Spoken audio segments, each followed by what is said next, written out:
First of all, I'd like to acknowledge, or we should acknowledge what a major countries where this podcast has been done. And we acknowledge the traditional custodians of the land on which we work and live. We also extend the respect to other Indigenous Australians who are present and listening to our podcast online. Thank you. Welcome everyone around the country to the first podcast of the National Treaty Alliance, which is an unincorporated association of First Nations Australians and their supporters who believe in the development of a treaty between the First Nations and non-Aboriginal Australia as the best way forward in addressing serious disadvantage and in Aboriginal communities. I'd like to just say briefly that many people around the country and communities don't have the opportunity to review literature or see newspapers or see the media. So we'll be sending out this broadcast to a wide audience, and hopefully we can encourage debate and discussion in the community around what sort of proposals become part of a treaty for First Nations Australians with non-Aboriginal Australia. I'd like to introduce Michael Mansell. Yeah, Babinda. My name is Michael Mansell. I'm currently the chairman of the Aboriginal Land Council of Tasmania. I'm also a lawyer. I've been heavily involved in the National Treaty Alliance since early in 2022. The reason for the Treaty Alliance is because if you look at the history of Aboriginal aspirations about a treaty, when Malcolm Fraser was Prime Minister back in the 70s, the first national Aboriginal body, the National Aboriginal Conference, called for a treaty, and the Prime Minister at the time said he was willing to talk about a treaty. Fast forward another 10 years and the councils of Aboriginal organisations in Alice Springs, the Central Australian organisations, I should say, called for a national treaty in 1983. When Bill Shorten led the Labor Party in 2016, he said he was willing to talk about a treaty. And of course, with the recent impetus in 2017 with the Uluru Statement, of which treaty is an essential component, and the subsequent statement by the current Prime Minister, Anthony Albanese, that all parts of the Uluru Statement will be implemented in full. And what he meant was that includes a treaty and truth-telling and Aboriginal sovereignty as well as voice, gives us that extra incentive to expand this National Treaty Alliance around the country and involve as many Aboriginal and Torres Strait Islander people as we can. The work of the Treaty Alliance is either complicated or not complicated, depending on what happens with the voice. For example, if the Commonwealth Government decide to set up a voice now, then they could also establish a treaty commission within 6 months of establishing the voice. But if the voice can only be established through the Constitution, the process becomes very complicated, very messy, and very expensive. And as we know, the federal government have set aside $75 million to promote the voice through a referendum, but have only given $1.9 million per year for the establishment of a treaty commission, which brings me to my main point. If the government is going to establish two things during its term of office, that is, the voice and a treaty commission, it can do that very simply through legislation, and both can be established by mid-2023. However, if they intend to establish the voice through a referendum, because that is so complicated and because it is such a big event, it stands to reason that this particular government will only deal with either the voice or a treaty during its term of office. They will not run a referendum and also establish a treaty commission, not during their term of office. So that raises the question for us, which gets priority if we know in political reality the federal government are only going to do one or the other? Well, let's just have a very quick run through of the difference between the voice and the treaty as we all understand it. First of all, the purpose of the voice is simply to comment or give advice. A treaty delivers a package of rights to Aboriginal and Torres Strait Islander peoples. A second difference is the area of operation. The voice, because it is a creature of the federal parliament, could only comment on federal legislation as it was being developed. On the other hand, a treaty binds all state governments, all territory governments, it binds the courts, it binds the police and the public, and binds all other people in the country. And the reason for that is because if a national treaty is legislated by the federal parliament, it has the force of a federal law which overrides the states. Of course, there are limitations on both models. The glaring ones for the voice is that the voice cannot return any land to Aboriginal people. It cannot deliver any services to Aboriginal people. It cannot raise any funds, nor can it distribute any funds. All it does is give advice. On the other hand, a treaty delivers Crown lands to Aboriginal people without having to go through the formal process of a native title. Secondly, it gives a form of power, a sharing of power between the Commonwealth and the states and Aboriginal and Torres Strait Islander peoples. And thirdly, it would provide some form of reparation, whether in the form of a financial guarantee of an annual resource or by some other means. It has been said that the voice is uncertain as to its detail, and that is one of its failings. But the same comment could be made about a treaty, because people would say, well, how do you know that Crown lands are going to be returned to Aboriginal people? Well, you wouldn't have a treaty if Crown lands weren't returned to Aboriginal people. How do you know Aboriginal people are going to be sharing power? Well, you wouldn't have a treaty if we weren't sharing power. If Aboriginal people were not given an independent guarantee of resource, you wouldn't have a treaty. So, yes, there are discussions about how much land would come back. There are discussions about what would the size of the amount of money that would be set aside for Aboriginal and Torres Strait Islander peoples. But those fundamental elements would have to be included in a treaty, otherwise you wouldn't have a treaty. Another difference between the voice and a treaty is the empowerment element. The voice it is said that the voice is being established because Aboriginal and Torres Strait Islander people do not have a voice in the federal parliament. Well, that ignores the fact that there are 10 Indigenous representatives in the federal parliament at the moment who can participate in the debate and vote on any legislation that goes up. And while I'm on the point, I mention the number 10, not 11, because Jackie Lambie, despite the claims, has no Aboriginal heritage and is not Aboriginal. So there are 10 Indigenous people in the federal parliament. While the voice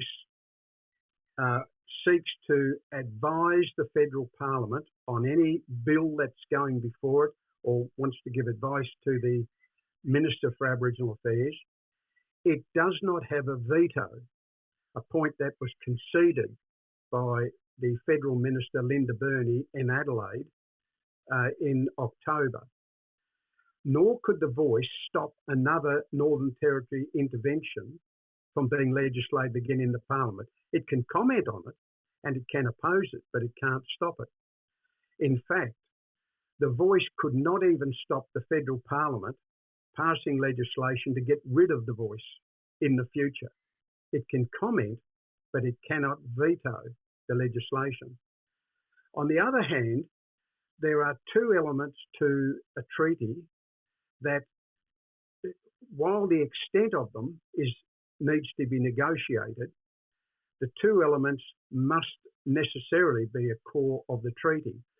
One is representation at the national level, and the National Treaty Alliance is advocating for one Aboriginal Senate seat in each of the 6 states being set aside for Aboriginal people who would vote in their own delegate, and that person would be answerable every time there's a federal election to that Indigenous electorate. But it wouldn't just be at the national level.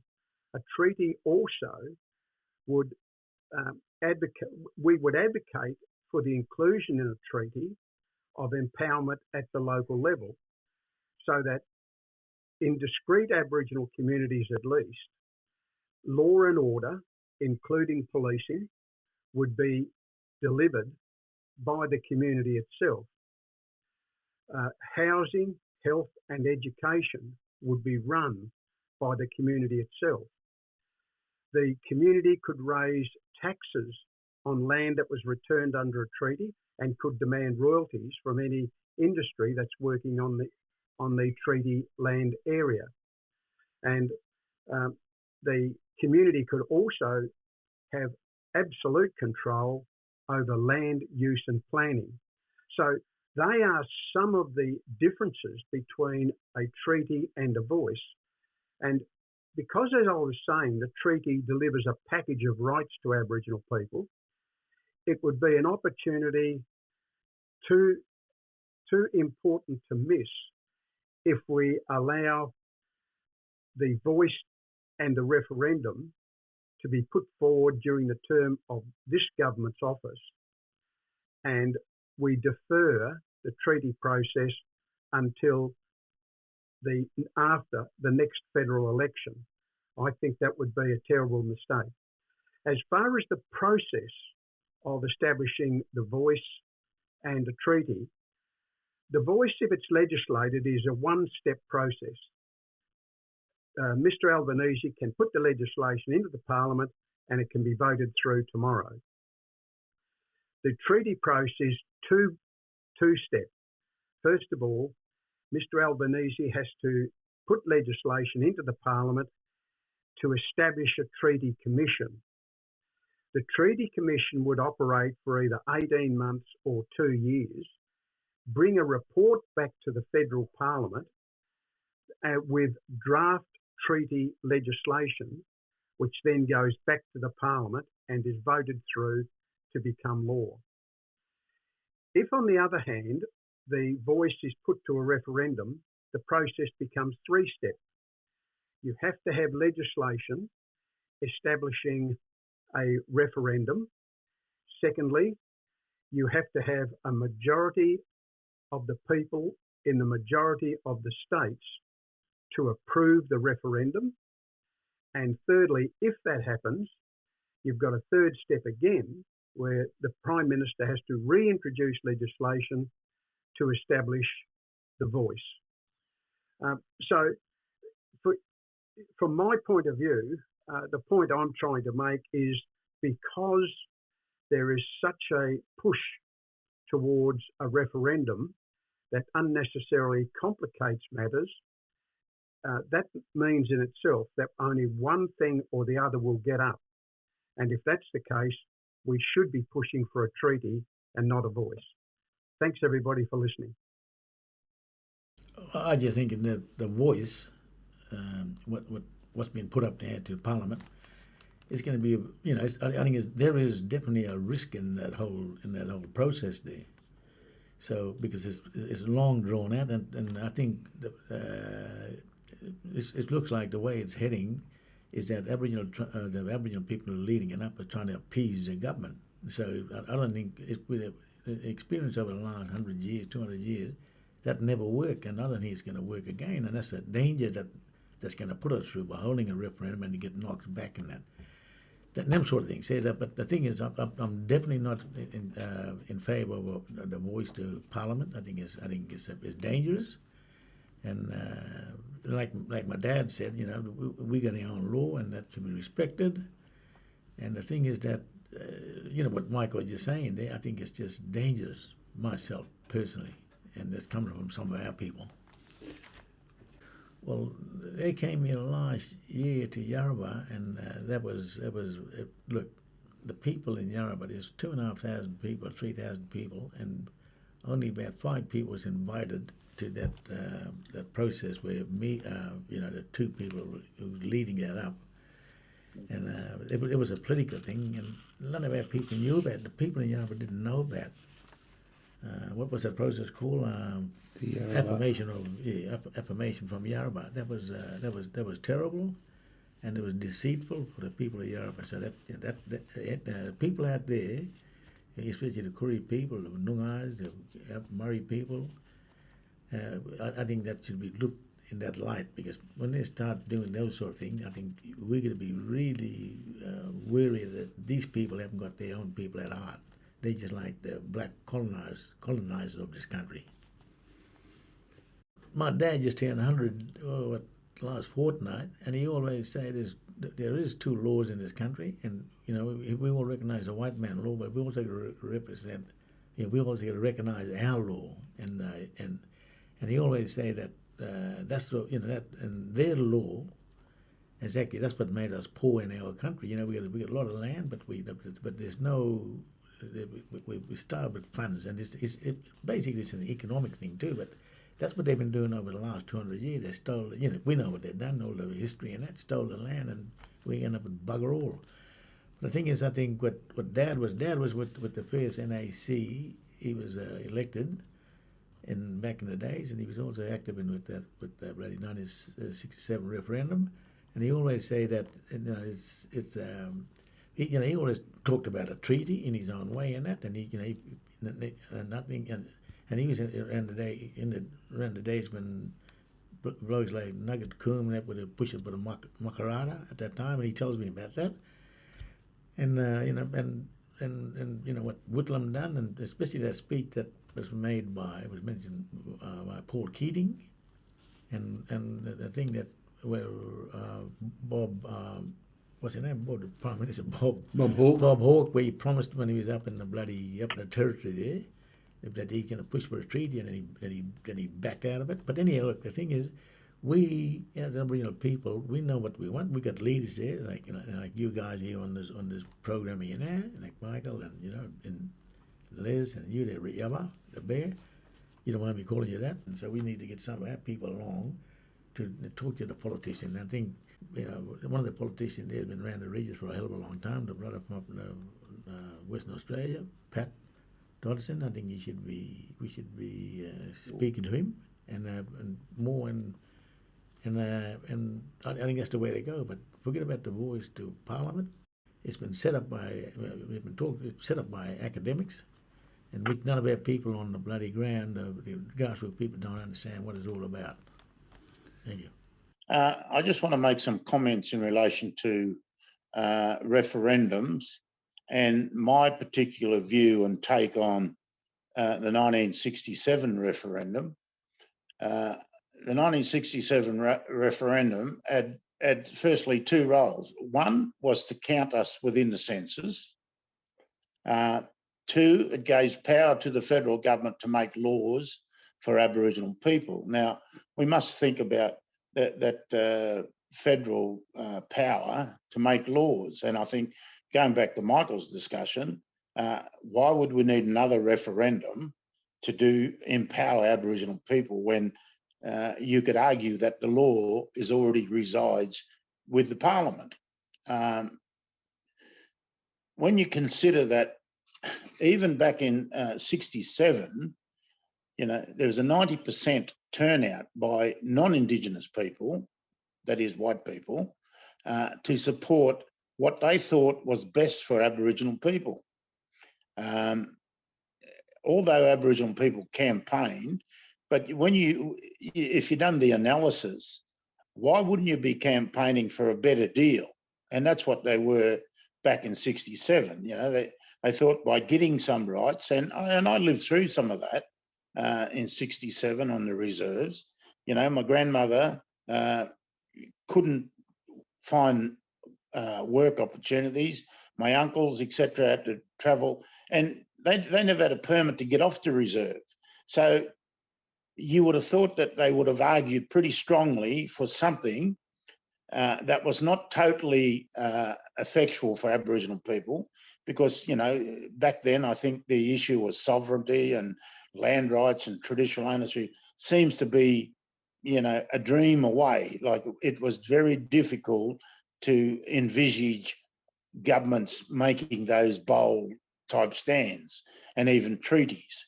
So the fundamental outcome of 67 was that white people decided what was best for black people. Fast forward to 2022, what's the difference with the voice?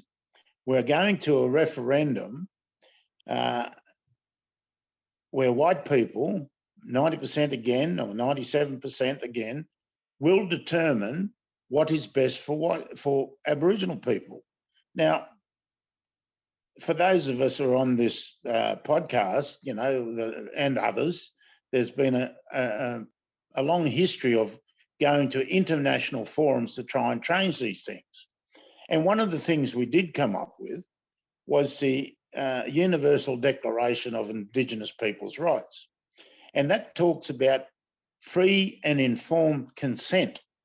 And I noticed, in the treaty document that Victoria is proposing, etc., the UNDRIP, if you call it, there's a shortening of that. The UNDRIP says we have to adhere to those principles. Why is that principle being thrown out the door? Because there will not be an informed consent,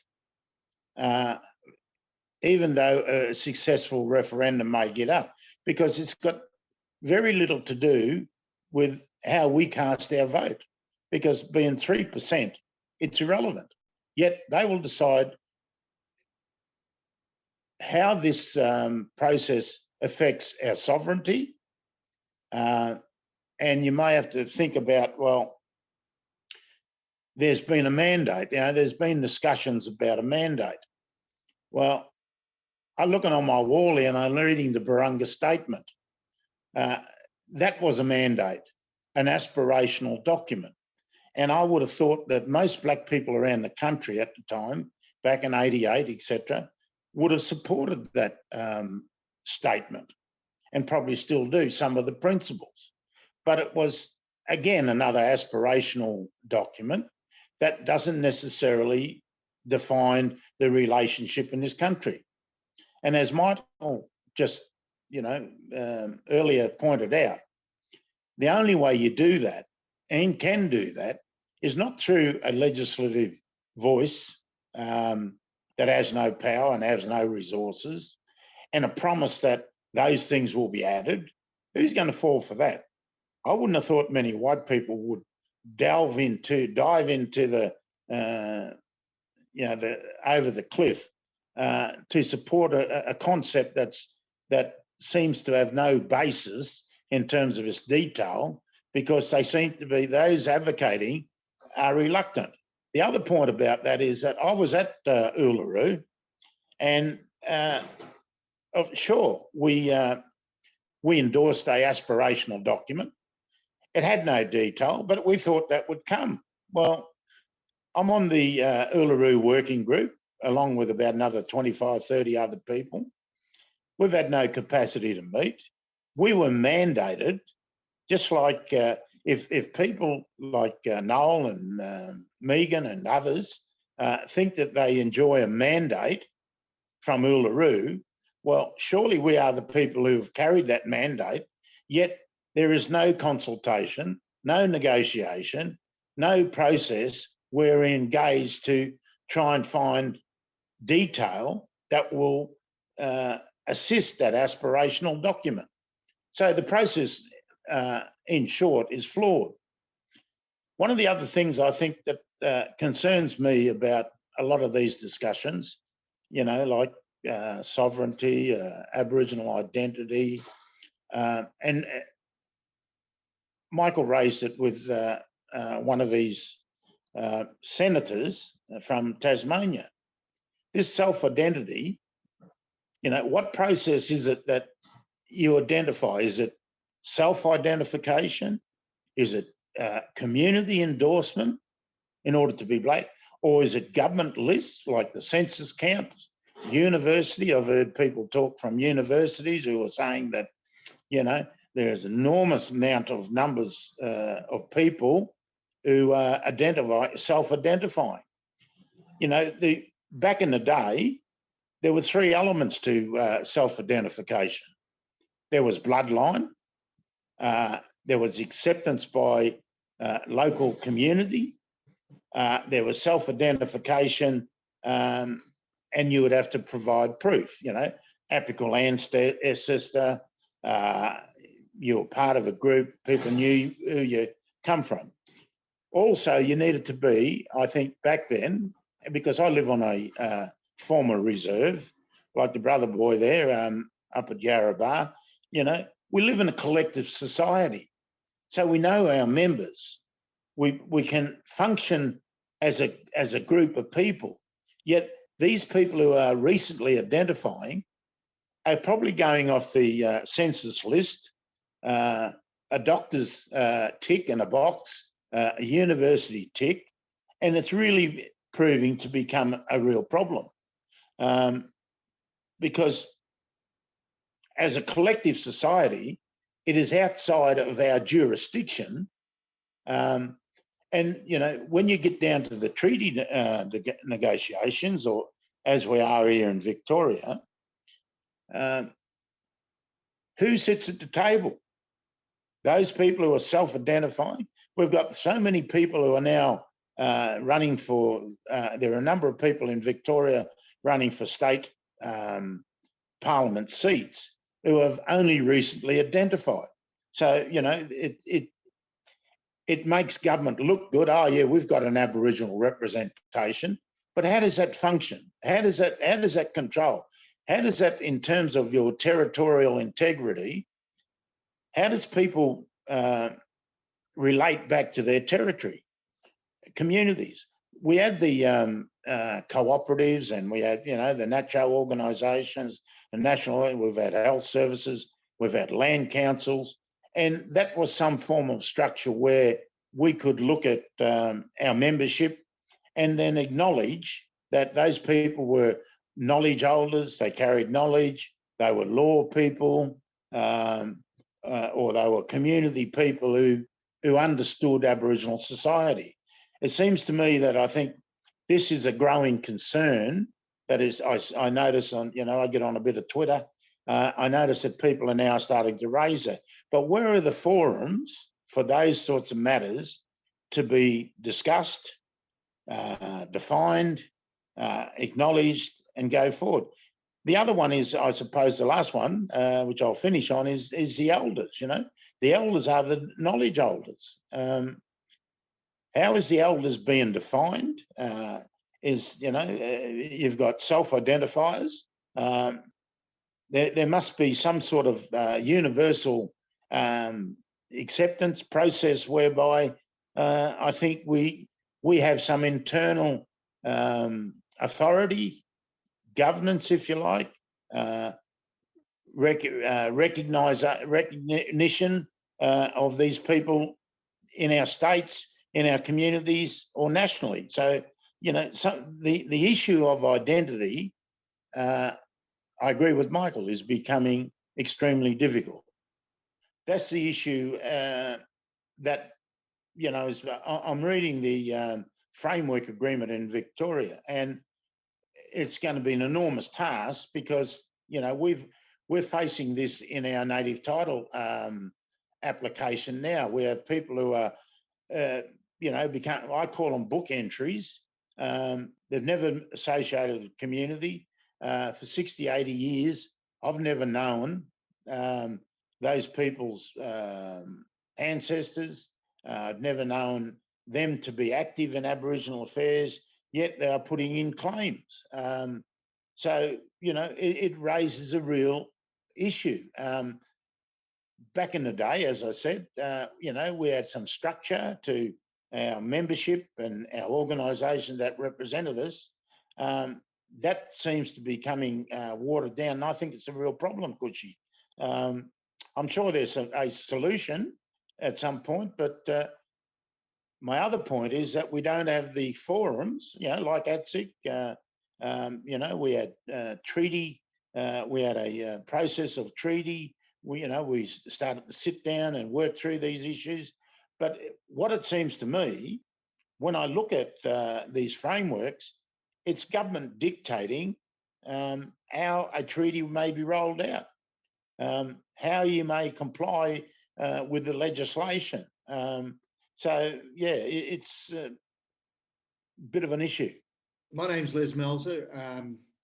I'm currently chairperson of the Foundation for Aboriginal and Islander Research Action, which we prefer to call FAIRA. But my previous role was as the co-chair of National Congress of Australia's First Peoples. And I wanted to point that out because, like Geoff Clark, we were elected to our positions to represent Aboriginal Torres Strait Islander peoples at the national level. And I think that's very important in terms of what motivates us and what we pursue as being our priorities. I'll also add that my strongest background is probably the work at the United Nations, particularly leading up to the development of the Declaration on the Rights of Indigenous Peoples. So a lot of my time in Australia now is trying to get those rights into law in the Australian legal system. So, of course, this direction of Statement from the Heart of having voice, truth and treaty is an important one, and along with closing the gap, seems to have consumed the national agenda. And I hope this is the first of a number of podcasts that people will be able to access to learn more about the treaty process and what's important to pursue. Now, first thing is, the treaty seems to be on everyone's lips as the answer and the hope for the future, but it has no definition. People are saying, look, we want a treaty and so on. And what's motivating our mob is to say we want to be in a position of power to be able to negotiate our interests, our futures, to ensure that our continued survival into the future is guaranteed by us, and not that we're slowly assimilated into the dominant colonising societies. So the talk of a treaty is a call for empowerment and for strength. And let me add to that by, I think it's a call for national unity. And that's something Michael touched on a bit at the beginning, that we don't want to have states and territories now resuming roles and responsibilities that existed before Whitlam came in after the 67 referendum and said Aboriginal affairs will be a national responsibility.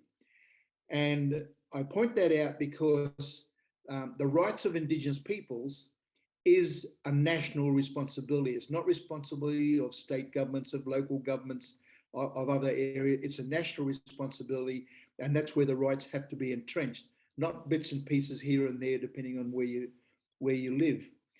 And a treaty, I believe, is what people are saying will get us there.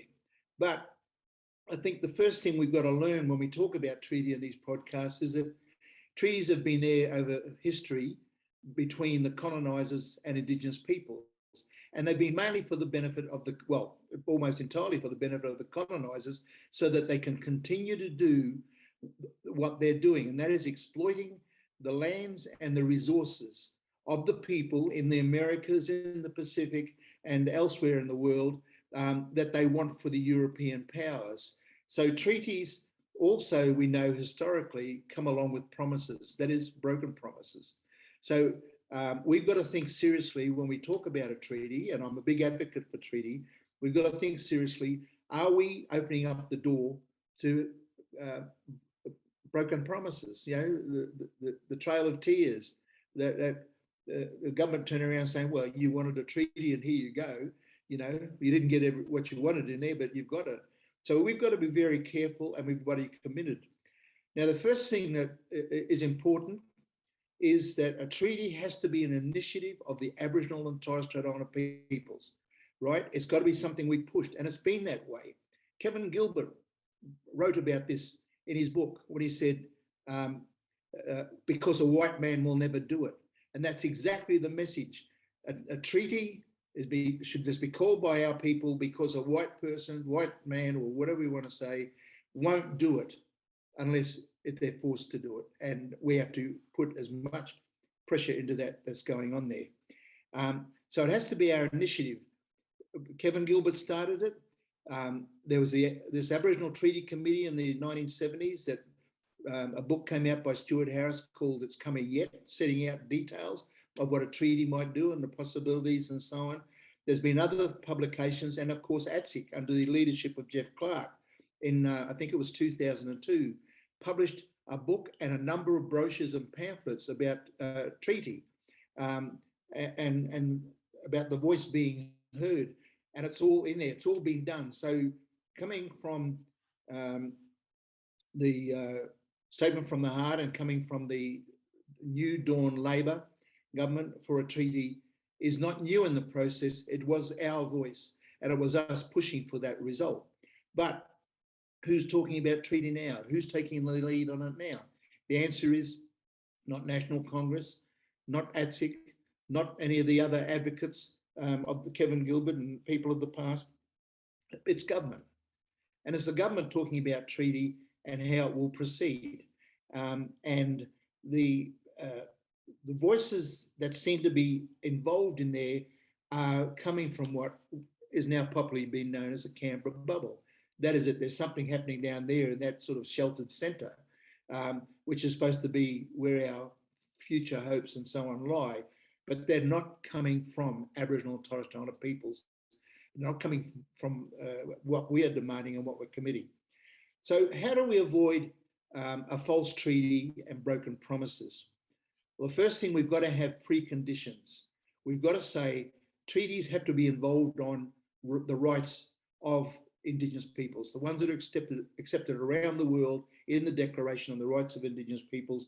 And those rights have to be in law. They have to be embodied in law to be part of a treaty agreement. In the Statement from the Heart, the first half of that statement was talking about Aboriginal people's sovereignty never ceded. And that's got to be the way in which we walk to the table on treaty, is that sovereignty exists. Now, there might be legal advocates saying, oh, you don't have sovereignty, you've lost it all, you've been conquered, etc. But that's not the way we'll walk to the table. We'll walk to the table saying we are sovereign, we have the right to demand our future. And that picks up on a little bit on what Mike Mansell said, which I'd like to touch on here, and that is about one seat for each state in the Senate, because the Senate is the House of the states. It was deliberately created in the Constitution instead of a House of Lords. The Senate in Australia was created to give each state equal treatment. So Tasmania, the size of Tasmania and its population, has an equal say in the Senate to New South Wales, which is the most populous state in Australia, and Victoria, you know, who probably between them account for half of the population of Australia. But you know, there are 6 states represented in the Senate, and the idea that perhaps there should be a 7th state or 7th form of representation, in this case 1 seat per state for Indigenous people, Aboriginal Torres Strait Islander people, makes a lot of sense put in that context, because it shouldn't just be the 6 colonies that are represented in the upper house in Australian Parliament. It should be the First Peoples as well as those other places, those states. So that's something that is a very sound basis for existence. I know it's not in the Constitution as such, but at the same time, there's nothing in the Constitution that prohibits that. It just simply means that each state can themselves say one of the seats they want to be included to be from people chosen by the Aboriginal Torres Strait Islander people. Other prerequisites, well, there's quite a few of them, and hopefully our future podcasts will start to go through those. Michael's mentioned some of them, but one of the things I wanted to mention there is that, and looking at the Queensland's proposal to have a treaty and what they put out recently in recent months, they see that being something argued between Aboriginal and Torres Strait Islander people and the non-Indigenous community of Queensland.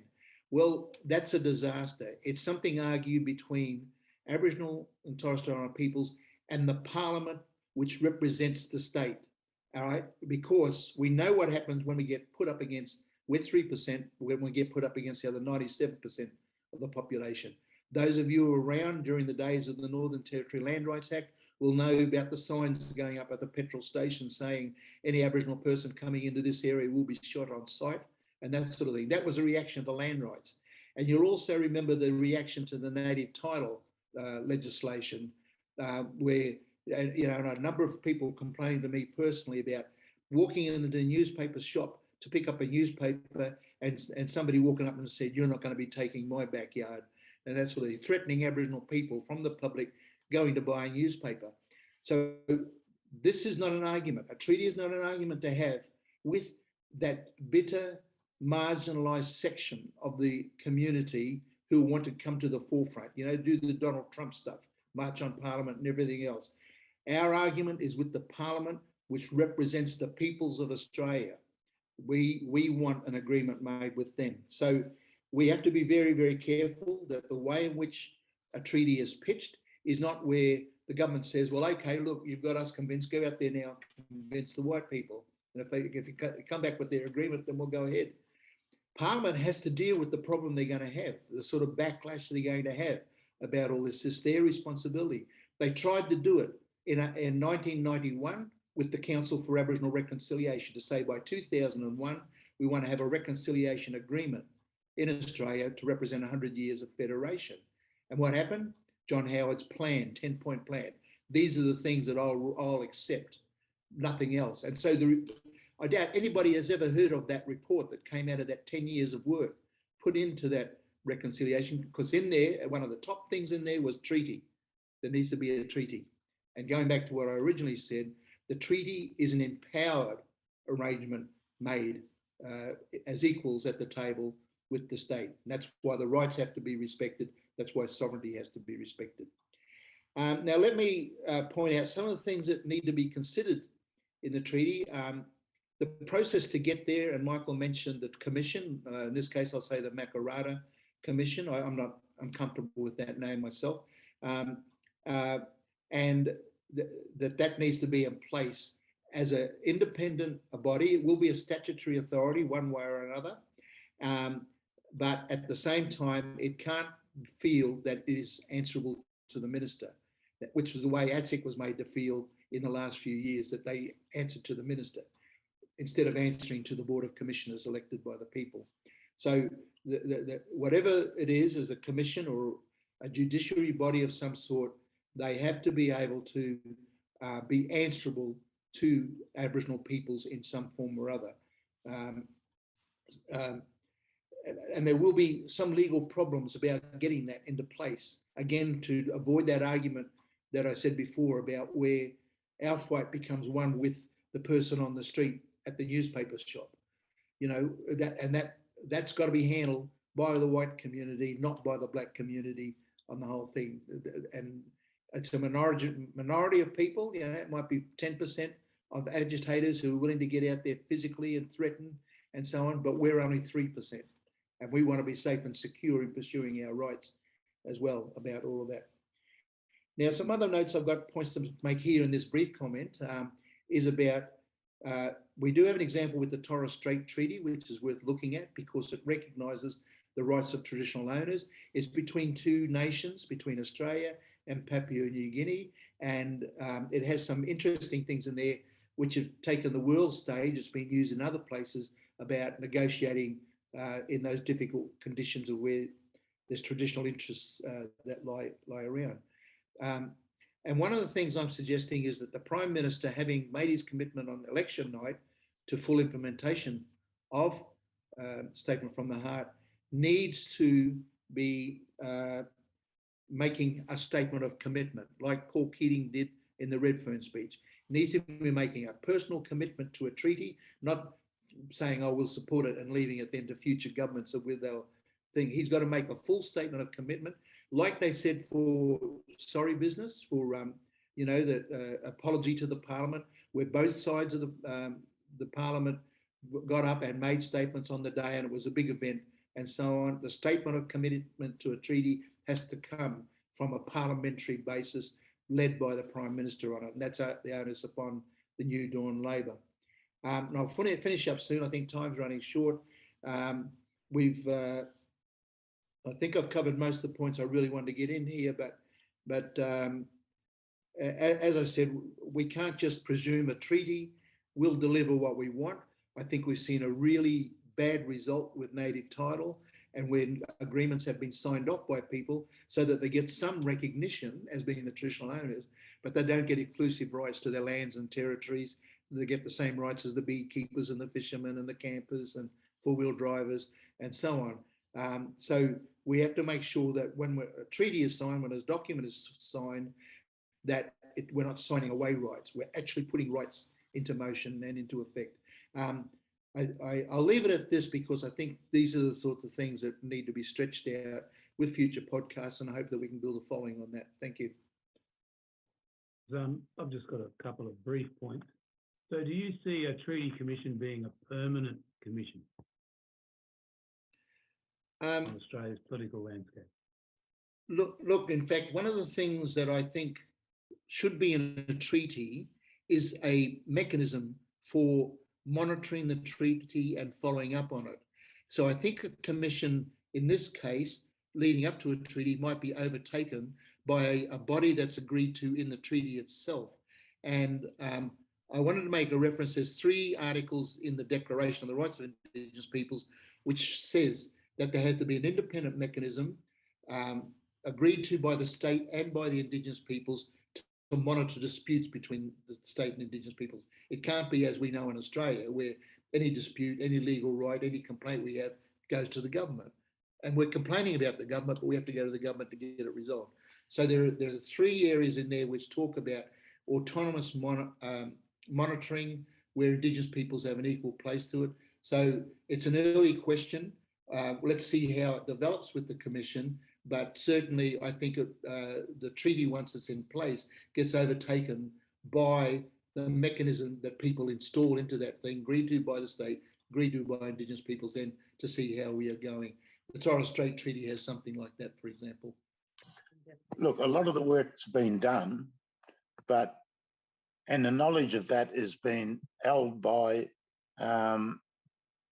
probably elders in communities now, and as we know, many of them have passed on. I think one of the things that may assist, and one of the advantages of ADSIC being the ex-chair, one of the advantages that we had plenty of dialogue amongst ourselves. We had resources and sometimes no resources, but we sat around at various forums, whether they were local, national or statewide or even internationally, and we had dialogue about these issues, and we informed ourselves, particularly through the Land Council structure back in the day and the NACHOs, the health organisations. That political debate needs to occur at the community level. I really believe that,